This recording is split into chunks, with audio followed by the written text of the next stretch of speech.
I grew up fishing with my dad, and as adults, like there's a lot we don't agree on.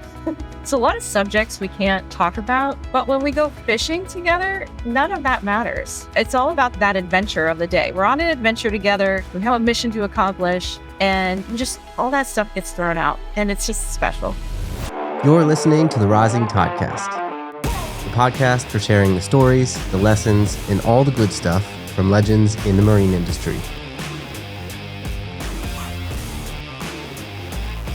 Welcome to another episode of the Rising Tidecast. I'm Steve from Rising Tide Film, and today I am super excited to have Stephanie Vatalaro, who's the Senior VP of Strategy and Operations at Recreational Boating and Fishing Foundation, also known as RBFF.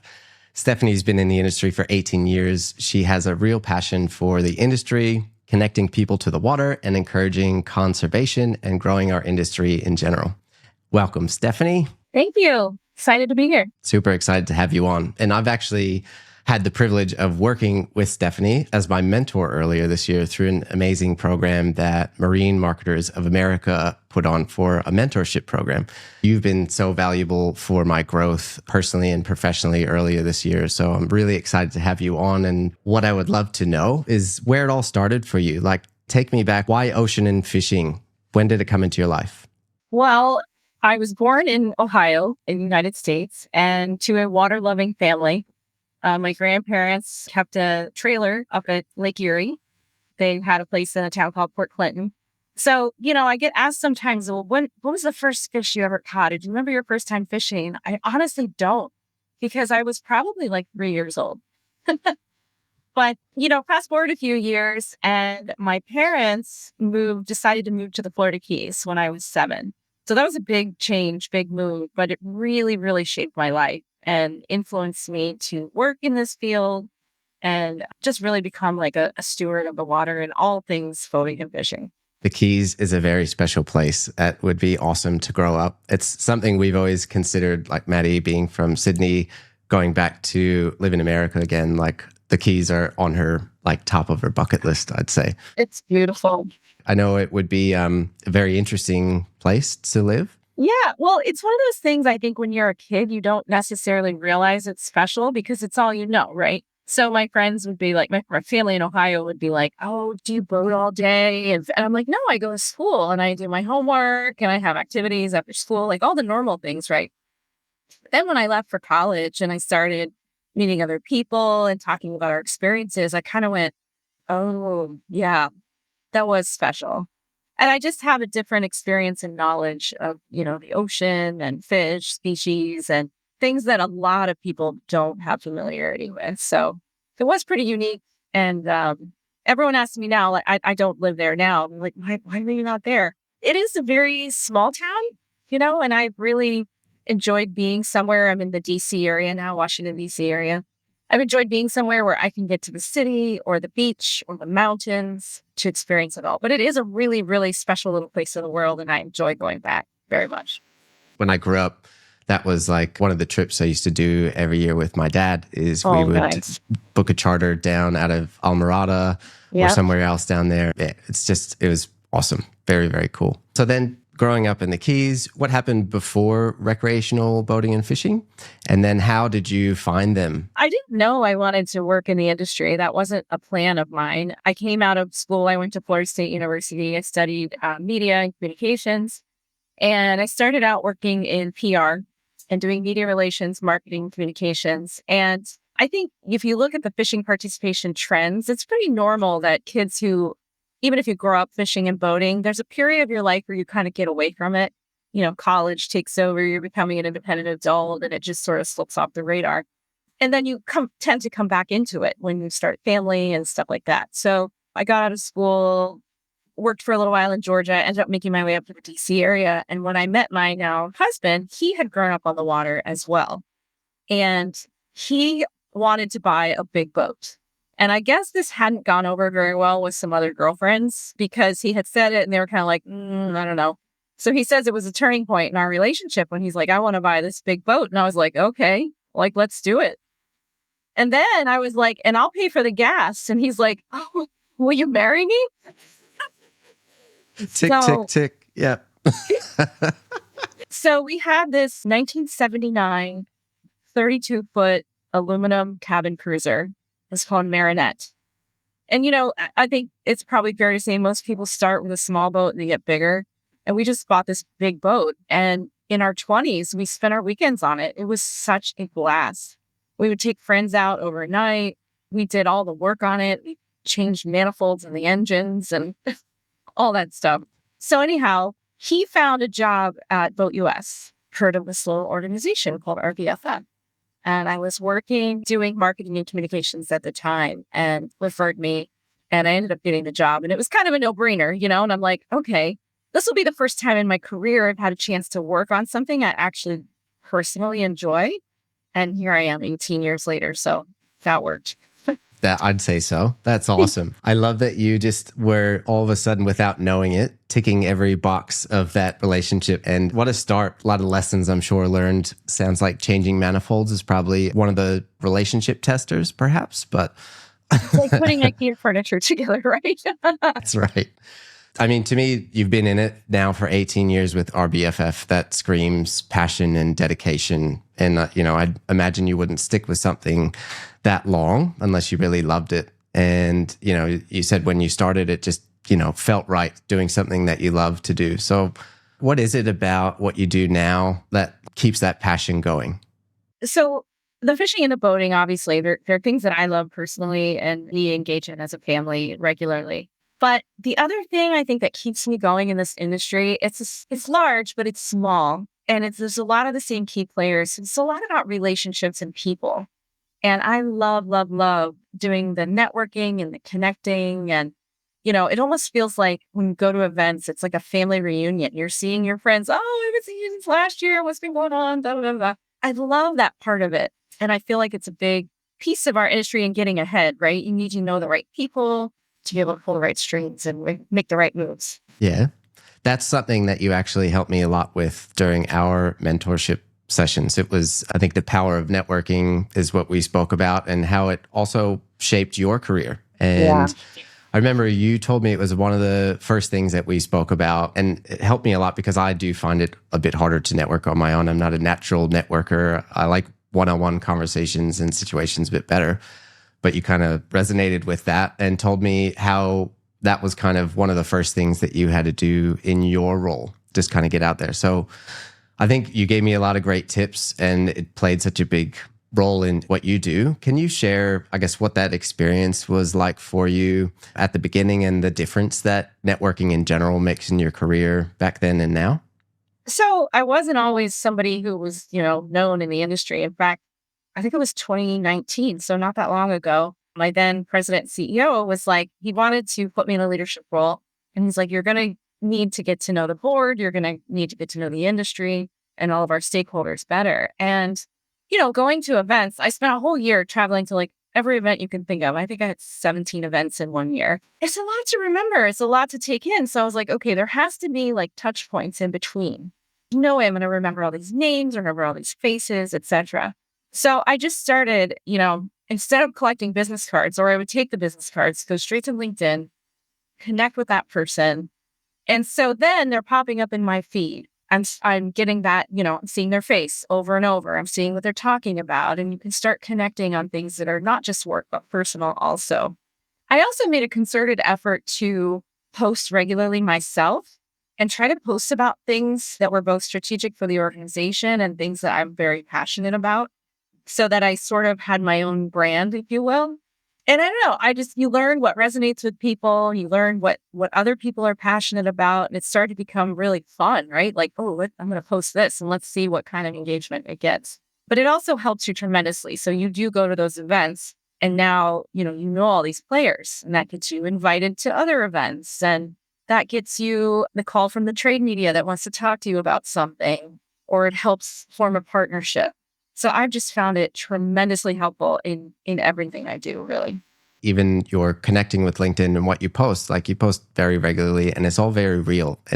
Sometimes it's a hard thing to like put too much pressure on yourself to make this like epic LinkedIn post because it's the business and you have to be seen this way, right? But I mean, you kind of gave me permission. You're like, just make it real. Like you don't have to do the crazy stuff all the time because it's nice that you've been building that personal brand that, since 2019 when you started doing this. When I see your posts and stuff, it's like, oh, this is actually what really happened. It doesn't have to be overly polished. Like it's just a great way to connect with you and keep up with everyone else too. Well, thanks. I enjoy it. And I enjoy Yeah. following your posts as well. Awesome. Thank you. When you got into leadership role at RBFF, you were in marketing, right? So you're senior marketing for a while, and then that's recently shifted. I'd love to know what a day in the life looks like for you now. A day in the life. Oh my gosh, it changes. But well, there's kind of two components of what we do at RBFF. Our two major strategies are reaching consumers to get fishing and boating on their radar and helping them get started. So we have a campaign called Take Me Fishing and digital property, takemefishing.org, where we run a national marketing campaign to increase awareness of fishing and boating, give people the how-to, the where-to, connect them with their state so they can get their license. That's the big piece I used to oversee. On the other side, we consider kind of our B2B. It's our stakeholder focus. And we want to provide the industry, which is fishing, boating, and state agencies for us, with programs, research, materials that they can use in their own marketing outreach. So it's kind of like we have like B2B and B2C. And I don't know, I guess when I started doing all that network and stepped into the leadership role, I took a real interest in figuring out kind of what makes it all tick. And so I was looked at as someone who could step into that broader role of overseeing both of those functions. And it's been super interesting because it all does tie together. The same strategies can go across both areas, but it's fun. It's fun and rewarding. And one of the reasons I've been able to stay so long is I have been able to get these new challenges every 5 years or so. It's awesome. And it sounds like they work together, right? You can't have one without the other. And a lot of that research would help both the consumers and the businesses that you provide them with. I mean, it's awesome the work that you guys do. I'd love to talk about both of those kind of sides of the business. So the Take Me Fishing side of things, like you guys do, is it one campaign, like a national campaign a year, or is it a few? Tell me a little bit about that. Like, how do you guys decide what to do and craft those campaigns? Talk me through that process. It's intense and it's fun. I mean, it's a big responsibility too, right? Because it's like you representing as the agency, the whole industry, especially in the US. Yeah. And that's how I tell people, like, that's kind of how you can view us. So our mission is to get more people fishing and boating so that we are supporting retailers, manufacturers. More people means more people are buying things, right? And they're getting their license and those dollars are going back to conservation. But the consumer campaign, I mean, it is a year-round campaign under the umbrella of Take Me Fishing. So it's one main campaign, but we use research to guide everything we do. So we look at fishing participation trends. We figure out, what target audiences are kind of that low-hanging fruit. We're not going to get the person who's a total couch potato off the couch and out on the water. But, maybe somebody who's hiking or camping but hasn't been fishing yet might have more of a propensity to go fishing or boating. So yeah, it always starts with research. We have an agency we work with out of Minnesota who does all the creative development and the media buying. It's a multifaceted campaign that has, advertising, PR, social media, all the things. Even things I don't understand anymore. I'm getting old. Technology's getting hard. Too much to keep up with. There's always something new. Yeah. But yeah, so we have a team here. That side of the house is 7 people.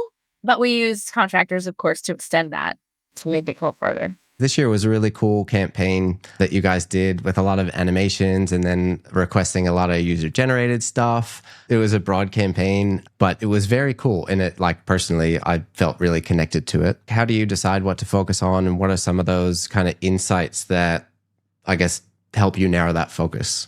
That's a great question. And this current campaign is close to my heart as well. We call it Find Your Best Self on the Water. And a couple of years ago, when we were looking at participation trends, we found that women are coming in at a very, very high rate, 47% of new participants, but they also drop out at a very high rate. And what we found was they're not seeing themselves in the activity, right? They go to a tackle shop or they open a catalog and they literally don't feel like they can identify with being an angler. So we sought out to change that. And we did another research study on women who fish to find out what is it about women who fish, like what do they have that women don't? Is there something there that we can motivate folks with? And what we found out is that women who fish have greater grit, perseverance, perceived health, confidence, like all these amazing things that we all want to have, right?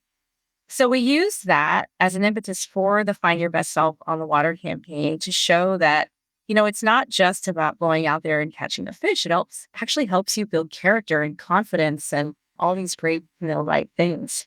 And it's in just wrapped year 2. It's been very successful. Female participation has been up for the last 2 years. That's awesome. And who wouldn't want that, like for themselves or for, their friends or kids or family? Like, it's a really awesome insight that you guys took away, that you then constructed this thing that actually, I think it's making a difference, right? It's getting awareness to a really important topic that affects, so many people. So props to you guys. I love that. Thank you. And I said that women are coming in at a high rate, 45% of new participants, but they sit at only 36% of overall participants. So it's not sticking, right? And so we take that and the successes from our campaign and then share them with our stakeholders to try to motivate them to do some of the things we're doing to get that to stick. How do you gauge your campaigns? Is it mostly, because we talked before about a lot of this too, like the data that you guys collect is crazy detailed and in depth to like gauge the effectiveness of a campaign, which not many, I don't think, in the marine industry go to that length to collect that data, but that's nice to kind of, that you guys do that, and it's for the general industry and the population that's interested in fishing too. So how does that play out for you? That's a great question. And I will say right up front, it is super hard to connect what we do to actual participation. So we look at it in a lot of different ways. Of course, we look at each individual channel, like if it's whatever, TikTok or Google, Yahoo, whatever that may be, and look at the performance metrics there. How many people things are reaching, how many people are like engaging with the content. But then to layer on that, we do an annual study that show people see the advertising and then they respond to say, would this motivate me to go fishing or boating? Have I seen it before, etc. It's an annual brand study that we do to evaluate the effectiveness of those advertisements. I love that, because sometimes like the overall brand building or general campaigns that we make are so hard to measure. But I think the way that you guys do that, it's awesome. It makes a difference and shows you're on the right track. Yeah. And then, of course, we track participation numbers annually. We look at fishing license sales. We look at tackle sales, all are kind of indicators of what we do to see if we're moving things in the right direction. Yeah. So many data sources make it, I'm sure, really complicated, but it also like helps you kind of prove your case that it works. Yeah. At RBFF, do you guys focus on, what is it, a R3 model, right? Is it recruitment, retention, reactivation? Yep. That sounds awesome, but what is that? And then how do you guys use it? I'm laughing because it's one of those things that it just boils down to like good customer experience, but you put a little moniker on it and everybody goes, oh, what is that? R3. Coin term. Yeah. Something out of Star Wars almost. Yeah. When you run a business, you want to always be thinking about how to bring people in the door. That's recruitment. You want to think how to keep them. That's retention. And if somebody leaves, you want to try to lure them back, right? That's reactivation. So it's recruitment, retention, reactivation. And the Take Me Fishing campaign that I just talked about is focused primarily around recruitment. It's getting out there and getting in front of people who haven't traditionally participated to say like, hey, you should go fishing and boating. But our efforts on the stakeholder side are a little bit more focused around retention and reactivation. And one of the reasons for that is, we as a nonprofit, we're not selling anything. So we don't have customer data. We don't have what we need to reach out to people and connect them directly in their local community, right? Whereas the state agencies can do that, local retailers can do that. So a lot of work that we do on that B2B side is around those second 2 R's, retention and reactivation. Do you find that you guys get a lot of support from independent businesses that have a lot of pull in the industry, or is it something that you need to be independent as kind of a organization for the people in the industry? It really varies, to be honest.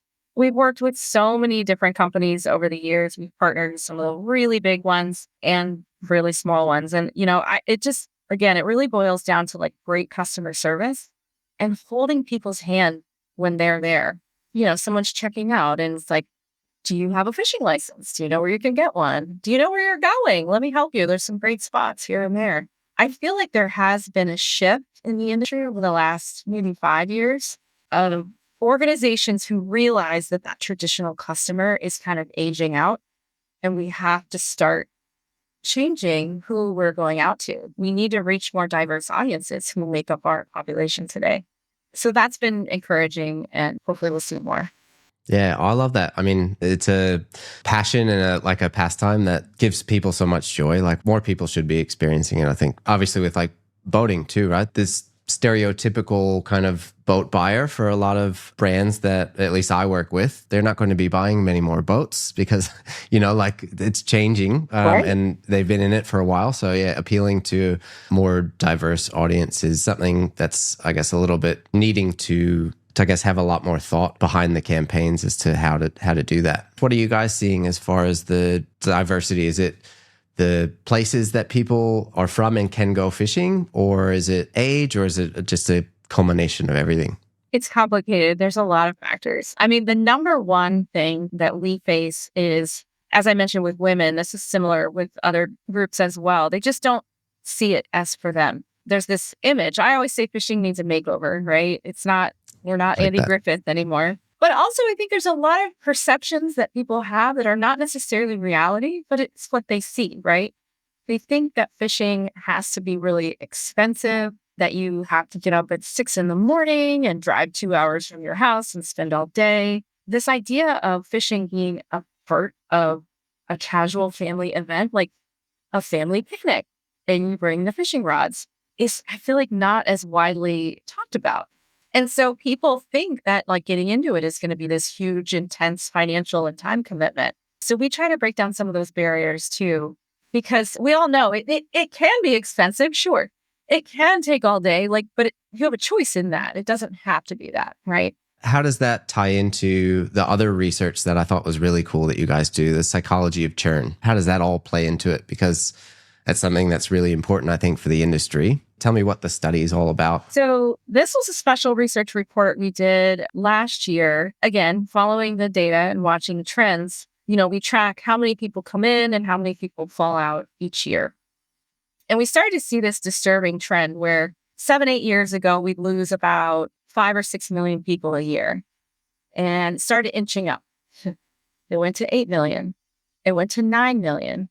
And then after following COVID, it went to 14 million, which wasn't a Wow. huge surprise because a huge influx of people tried fishing and it wasn't going to stick with everybody, right? And But they had less time than they did during COVID. Yeah. but it hasn't rebounded. It came back to about 12 million lost, and it has stayed at 12 million lost. So we've got this horrible downward negative trend. We're losing more and more people every year, sometimes more than we can bring in. So the board of directors was like, we need to look into this. We need to see if there's something RBFF can do to help. So we did this 4-phase research project that took us a year to really dive into the psyche of people who had lapsed from fishing or boating, people who walked away from it, and kind of like peel back those layers. We know from surveys that people always say time. I don't have time. I don't have time. I think that's kind of a BS answer, to be honest, because you make time for the things that you love, right? So there's something there about it they don't love, right? So we're trying to get to that. And got some really interesting insights. And we were able to kind of bucket the participants, these lapsed participants, into 5 different what we call personas or personality types, if you will, and then come up with messaging that we distributed to the industry. Like, okay, if you want to try to reach this person, here's how you need to motivate them. These are the things that are going to trigger them to come back. So it's really, really interesting. If you're into data, it's a big, long report, but we have a webinar and the research report on our site. You just combined two of the most powerful things, like the data insights with emotions. And like, as you know, like the best way to connect with people is talking directly to their emotions, like their emotional state, why they feel a certain way, how they're going to feel. So to have data around that and say, like, this is from the study, like to be able to, number one, I guess, have the ability to conduct a study like that is awesome. Like if every boat and fishing brand had like that at their disposal, I'm like, why did you buy this brand from a wide variety of clients? I think that'd just be amazing because, I mean, from knowing what I do, like the emotional storytelling part of things is super powerful. And I know that you guys use that a lot in your campaigns that you do and the insights that you share with your clients, which is awesome. I should say that the industry supported us in a big way. We had 5 different sponsors on this project. The industry pitched in seeing how important this was. And they knew that, if RBFF is producing it, it's going to go to everybody for free. So that's part of the model. That's how we work. Yeah. That's great. You're for the people and the industry. Yeah. So how long has it been out? And then how are people using this data? So we launched it officially in, I'm going to say September timeframe, and produced a number of different materials that people could use. Tip sheets, obviously there was a webinar to walk through all of it. We have what we call our Churn hub online where people can check that out. Brands can take it and incorporate it into their campaign. Let's try an email campaign against this demographic that fits this persona. We haven't heard any results back yet, but we've certainly heard people who were inspired by the messaging and going to plug into it. But what we're going to do as a next step is take the findings and start piloting some projects around the country this year to hit at this retention issue. And we really focused on the local community because we're up here, the 30,000 foot level. And as you know, fishing and boating both are so local.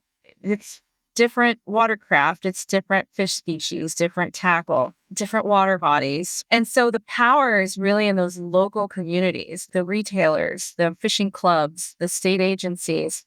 So we want to try to facilitate some partnerships to engage locals and then create case studies that we can put out to the industry so people can replicate success.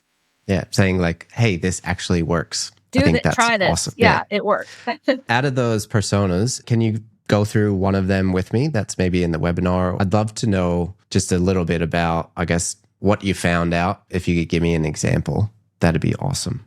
One of them was all about like, I don't have anyone to go with. I need a fishing buddy. There's a lot of cases of folks who are older and sadly, but true, like their fishing buddy has passed away or the grandkids aren't interested in going. That's a real opportunity to refer this person to a club, a local club, or state agency events where they can find that kind of community, right?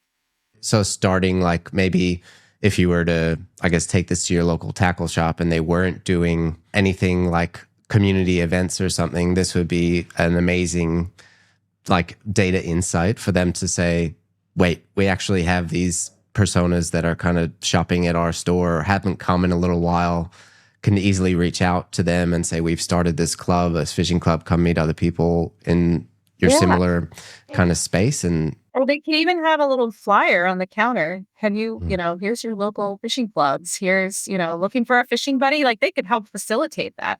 That's so meaningful because then it like, not only are you providing some really valuable insights to help them get customers back into their store and get them back into fishing, but they're actually making a difference in someone's life aside from just the fact that they're like going fishing and they can help them do that. They're like maybe reigniting that passion or giving them, an avenue to get back into it. Yeah. And so like one other that I'll bring up that's more boating focused was around affordable access. Shocking, right? Yes. People are like, a boat? I can't afford a boat. Yeah. But interestingly, there was a lot of interest in sharing opportunities. And I had an opportunity to go to a boat dealer meeting in August when this stuff was mostly final, but it hadn't been sent out yet. And I was able to talk about it a little bit. And I asked the group, this is all like boat dealers in the room. I said, has anyone done any, like, do you rent? Do you timeshare, for lack of a better word? Do you have a club? And they looked at me like I was crazy. But one person raised his hand and he's like, oh, I rent boats all the time. He's like, it's my sales pipeline. And he's like, I do a club. And he's like, they'll rent a boat a few times and then they're like, I think I'd like to buy a boat. So, I don't know if this industry is just steeped in tradition and they don't want to break the mold, But those clubs are really catching on, like, Freedom Boat Club and some of the others. And I think we need to continue to innovate and connect with the consumer where they want to be seen. We have to think about those things. That's right. And the beauty of clubs like that, number one, it's like easy to get into, like not a huge financial commitment, but also the amount of training and confidence that you get Yes. if you're new to boating. It's actually something that I work a lot with Short Marine here in Australia. And as a new boat dealership, they provide that for new boat Nice. owners, which is amazing and something that's pretty rare in the industry, I think, too. But taking that like golden gem of like, I understand why people either don't get into boating or get out of boating. A lot of that is the kind of confidence part on being able to own and operate and service and all that stuff. So a very cool, I guess, way to help people get into the industry. Yeah. And maybe I planted a seed, who knows? And I think, it's also a really interesting route for people who live in big cities. I'm in the DC area and we have friends that join a local boat club and they live in a neighborhood where like their house takes up the whole property. There's nowhere to put a boat. Yep. And they're both lawyers. They're crazy, but they have 3 kids. They're activities all the time. So the fact that they can just call up and reserve it and show up and go, it works really, really well for them. Easy. So, easy. Yeah. Get down the barriers to entry. That's awesome. I'd love to know like how you see speaking. So I see you all the time. You're on stages and you're talking on behalf of RBFF. Is that something you always speak at events like that, or? I do now. I didn't used to. Back in 2019, when I was just, getting out there and trying to get connected, I was terrified to go on stage. And I feel like since then, every bad technical thing that could happen to me has happened. And I just kind of like got used to it. And now I just roll with the punches. It's just expected. Like even starting this podcast, we had some technical hiccups, but we're both here having a good time. And now I really love it. I think when I first started doing it, I had this idea that I had to like put on my speaking coat and be different. And once I realized that I'm just up there talking like I'm talking to my friends or talking to my family, like be yourself and be comfortable in it, I started to relax a little bit more. I love that. Well, that's when people connect to you because it's your authentic self. You're not just putting it on for someone to try to trick them into or trick yourself into being someone else. I think that's wonderful. I think being real is a huge thing, whether it's the content that you're putting out or that, that we're producing as a business or being on stage and connecting with people. That's the best way to do it, I think. About content, it's pretty much at the heart of your mission. It's how you guys at RBFF like help get the message out. A lot of in that how to and where to resources that you guys have. Because I, work in that space, I'm curious how you approach like creating content that connects to new anglers and boaters with that data that you guys get, all those insights. Like, yeah. It's really quite sophisticated. We used to have a content calendar that was like a Word document with like 12 bullets on it. Now it's this spreadsheet that makes me cross-eyed. But it's a combination of looking at the participation data and understanding what motivates people, right? And creating content that speaks to that. But then we overlay it with insights from search engine, right? So what are people searching for? And how do we create content that taps into that so that when they're on there looking for family activities for the weekend, our fishing and boating content rises to the top? It's really become quite scientific. And what's great in the digital space is like you could put out one thing and you get that instant feedback so you can tweak for the next, right? You're not like waiting the whole summer to get the results of your ad campaign. It's like exactly. See how many people bought the magazine. Yeah. Right. You've seen it when it used to be a certain way and now it's this way. That's very confusing. But also the market's changed a lot, right? In that time and the technology and everything. Sometimes I feel like that can take some of the magic away, maybe from like a project, but also it adds probably a lot of gratification when you do get that feedback so quick and you can really tell that things have made a difference and an impact on your business and what you're trying to do. How do you see it playing? Is it a really, I guess, positive thing for you guys as far as campaigns go, or do you wish it was like the old times where you? Oh man, so much. I have so much there. It's been super interesting. And I feel like an old lady saying this, but I mean, I was here when we started social media and we didn't know what we were doing. We were just like, Facebook, okay, just put things up there and see what happens. And like I said, now it's like science. It's interesting because there is a science to it and you can get people to connect and you can get them to come to the site, but you still have to layer in that more traditional storytelling, heart tugging content. I feel like you're shooting yourself in the foot if you go 100% scientific, right? There's still a desire for that. There's still a need for it. But if you're not plugged into some of these other spaces, like that's what's bringing people to the site, right?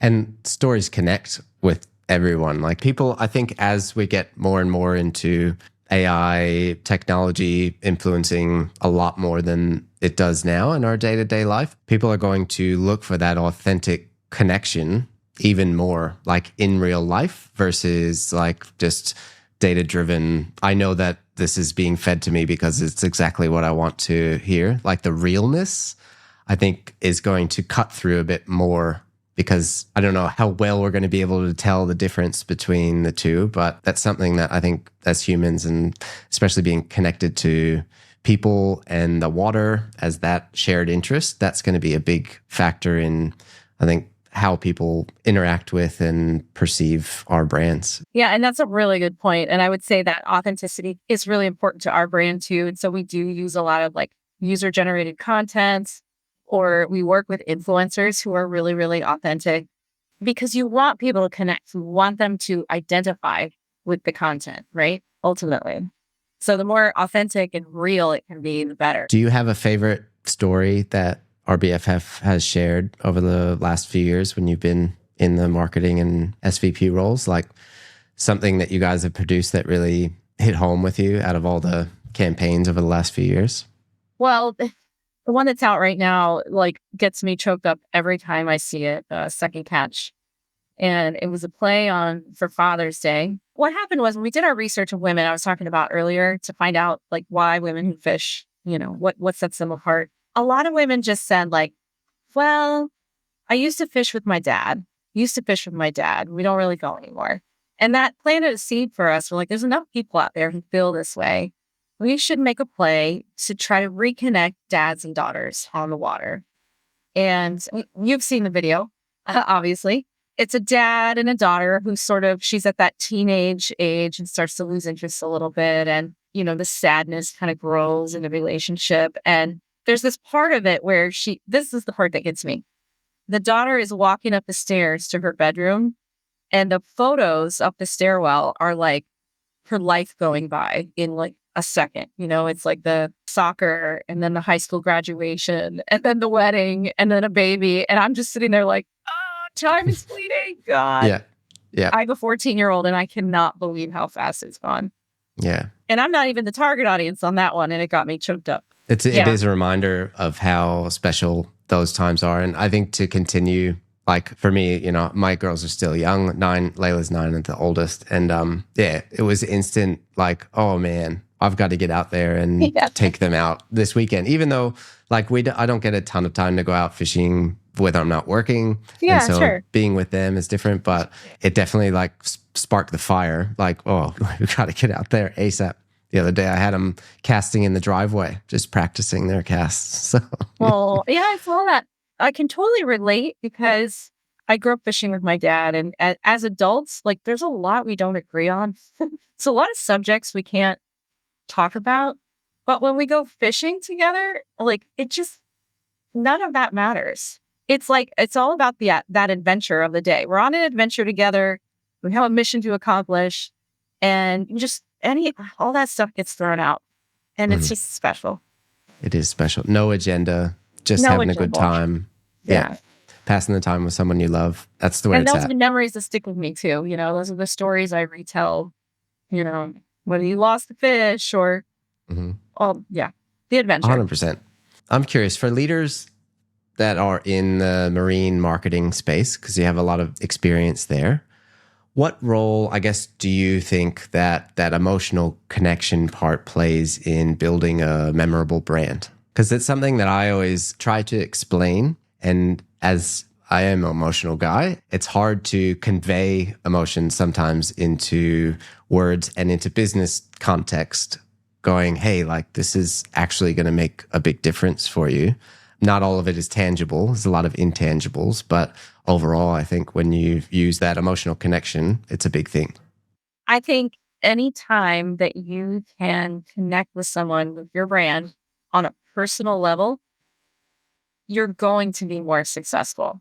Whether it's you're meeting their needs or you're giving them a helping hand or you're connecting them with a resource in the community. It's all about those personal relationships. And people are motivated to purchase based on emotion, especially these big purchases, right? So anytime you can cater to that, I think is really important. I agree 100%. Talk to me a little about RBFF and your focus on conservation. What does that look like? Our mission is to get people out fishing and boating, thereby conserving the natural resources that they're participating on. And there's a couple ways we do that. A lot of people aren't aware that when you buy your fishing license and when you register your boat, you buy fuel for your boat, and when you buy tackle, money goes back into this big pot called the Sport Fish Restoration and Boating Trust Fund. Money gets doled out back to the states to do that important conservation work in your local area. Things like clean waterways, fisheries projects, boat ramp repairs. When you participate, you're actually giving back to the resource that you are participating on. I didn't know that. That's amazing. Yeah. 100% of your sea license fees go back to conservation. Okay. I think that happens here in Australia. I'm not sure, but I wonder how much to the extent that it does, because that sounds like, yeah, amazing thing. It's like our best kept secret, right? Nobody knows about it. That's a feel good thing. But also, when people come into our website and to our digital properties, we try to educate about the importance of taking care of the environment and being an ethical angler, right? Not holding that fish out of the water for so long it can't breathe anymore. Handling it with your bare hands versus gloves. There's a lot of things that we can do. And we find that people who participate, year over year over year, they naturally become the stewards of the environment, right? They care about it. They care about the fish. They care about the habitat. So as we're creating anglers and boaters, we're creating conservationists as well. That is awesome. And empowering people, I guess, with that knowledge that they are making a difference by Yeah. being out there. It's even more of a great excuse to get out Yeah. and have some fun on the water. Yeah. Very, very cool. Stephanie, I've got some rapid fire questions for you, some fun ones. I'm scared. First thing that comes to your mind. Okay. So, what's your favorite fishing spot or favorite place to go boating? Favorite fishing spot would have to be Isla my hometown. Favorite place to go boating is on the Chesapeake Bay. Oh, yeah. What do you do out there? What do you love about it? Oh my gosh. Well, there's just so many cool little creeks you can pull into and anchor or go have lunch or just so much adventuring to be done. What's one piece of career advice that stayed with you that you can remember? What's the first thing that comes to your mind? My grandfather used to always say, the secret to success in life is your ability to adapt to change. Things are always changing and you need to be open to that and roll with it. Your grandpa was a smart man. That's awesome. If you could take anyone fishing, past or present, who would it be? I would love to take my grandparents fishing with me. What would that look like for you? So my grandparents had a place on Lake Erie when I was little, and they passed before I came back around to fishing and boating. So I never got to enjoy it with them as an adult. And I just think it would be so, so special. I've seen my husband go out with his grandfather, and it just warmed my heart. You triggered something that had me going back to the reservoir with my grandfather. He used to take me out of school. We'd stop at Stewart's Hot Dogs on the way, and he'd let me drive the truck in the parking lot. And then we'd go and catch some bluegills off the dock at Manasquan Reservoir. So, what is it with grandfathers? Mine taught me how to drive when I was 13. I was like, I don't want to do this. He's like, you have to learn. I'm like, okay. It's because they can't get in as much trouble as the parents, I think. What's a book or podcast that you're loving now that you would recommend? Well, a book I'm reading right now is called People, and it's about culture. in your organization. And that's something I work on now. And it's been very challenging, but also very interesting and rewarding. So I'm really loving that one. Well, speaking of that, I guess what's one skill that you believe is like essential to be a leader in the marine industry or leading a team? Relationship building, connecting with people, knowing how to build and maintain relationships, I think is super, super important. What's your go-to snack when you're out on the water? Chips. What kind of chips? I like all the chips. All the chips are good. Salt and vinegar. Every That's my bag. favorite. Yeah. The kettle cooked ones. They're Oh, the yeah. best. Crunchy. Yeah. What's your favorite species to fish for and why? Oh, there's so many, but probably the one that I'm most proud of is sailfish, Oh, cool. because it is just the fight of your life. It's intense. And that moment when they jump out of the water right behind the boat, if you're lucky enough to experience that, and it's you connected to them in the line, it's unbelievable. I have yet to go sail fishing. I've been marlin fishing plenty of times, but that's on the bucket list. So someday soon. And I I've will. had the opportunity to watch, like, from the tuna tower when we had a double header. This was in Costa Rica many years ago. And the flashes of blue from their sails are incredible. I mean, talk about nature's beauty. Holy moly. Also on my bucket list is going to Mag Bay. That would be amazing to see all the sails there and the bait balls and being underwater amongst the seals and everything. Oh, that's the stuff dreams are made up for a visual person like myself. Do you have a fishing superstition or ritual? No bananas. A classic. We had to look that up on Alexa the other day as to what that actually meant. I don't even think Alexa knew. It was just something. There's articles about it on takemefishing.org. You can find Is there? Well, look them up. What's one innovation that you'd love to see in the boating or fishing world? I would love to figure out a way to borrow or check out fishing equipment, like as easy as it is to get an Uber or, get a meal from Farmer's Fridge in the airport. Like, here's my money, give me the stuff. That's what I would love to figure out. That would be awesome. Delivered in an Uber. Probably around the corner from your fishing spot, so that doesn't give the secret away. But yeah. Who has been a big inspiration or mentor for you in your career? It's hard to choose one person, but I will say that I've gotten pretty close with a lot of women in the industry, and they continue to inspire me over and over again. I think Michelle Goldsmith is one of these women, and she'll say, we are the mighty 2%, the female portion of the industry. And despite that, we just keep going, we keep innovating, we keep contributing, and I think we're growing as part of the industry. And I love those women, all of those women to death, and appreciate them sort of blazing that trail for others. That's amazing. And she was integral in the other mentorship opportunity that came up, which is, everyone benefits from. And it's a fantastic thing to be a part of. Yeah. What's your recent favorite story or experience that's happened on the water? A spring break trip I took with my family to Asheville, North Carolina. This was before the hurricane went crazy there. We had booked a fly fishing trip. We're taking my daughter. She's never been. And of course, it was like the worst weather of the entire week. It was raining. It was cold. And we're like, okay, let's go stand in some cold water in the rain.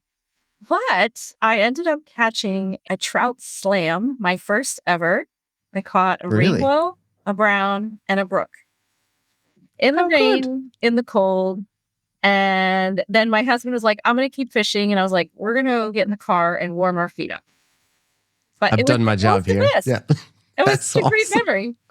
How cool. Yeah. Oh, through thick and thin, you made it happen. Very, very cool. I didn't even know a trout slam was a thing. Because that's not my fishing world. That's the wonderful thing I didn't either. About it, right? Yeah. I'm newer to the fly fishing side of things. And I've only caught like little guys, but it's hard. You caught that on the fly. Yeah. Man. Props to you. Thank you. That's pretty good. Yes. Stephanie, thank you so much for joining us today. I have one little wrap-up question that I think you would be amazing or give some great advice for based on my experience with you. What advice do you have to give people listening or watching to make a meaningful impact in the marine industry? If they're just getting into it or they've been in it in a while, like you're very passionate about what you do, you make a great impact in the industry. in a variety of ways. Like, what do you think people should look for or do to, or try to find to make an impact for themselves or for other people? Well, fishing and boating are a fantastic industry, right? I think sometimes we have the tendency to become a little insular. And I think we need to be intentional. This is advice I would give anyone about getting outside the box, going to events that are going to broaden your idea of what we could do for fishing and boating, right? What's going to take us to the next level? What's going to help us connect with that new consumer and not always depend on tradition? Be thinking about how we can innovate and grow. I'm a big proponent of continuing education. I would highly recommend everyone invest in that. Think outside the box, outside the boat. I like it. Outside the boat. Go find something new and exciting. That's great because that is, I think, from being newer to the industry, it is a older industry as far as innovation and trying new things goes. It's changed lately, I think, which is amazing. Yeah. So more of that. Fantastic. Thank you, Stephanie. That's all for us today. You can connect with Stephanie and learn more about RBFF's programs at the links. I'll put them in the show notes. Definitely don't miss out on all those extra resources Stephanie's team put together on takemefishing.org/churn for insights that will definitely help your own business. And we will catch you on the next episode of the Rising Tidecast.